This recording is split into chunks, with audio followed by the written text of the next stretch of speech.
You ask Tiger to solve. This deals with linear equations with one unknown. The final result is a equals 17. Let's solve it step by step. Simplify the expression. Expand the parentheses. Simplify the arithmetic. Group all constants on the right side of the equation. Subtract 18 from both sides.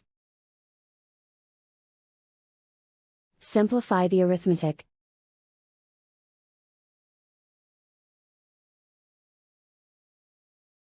Isolate the a.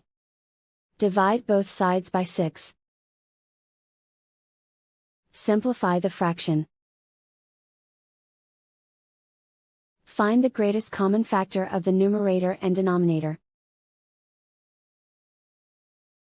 Factor out and cancel the greatest common factor.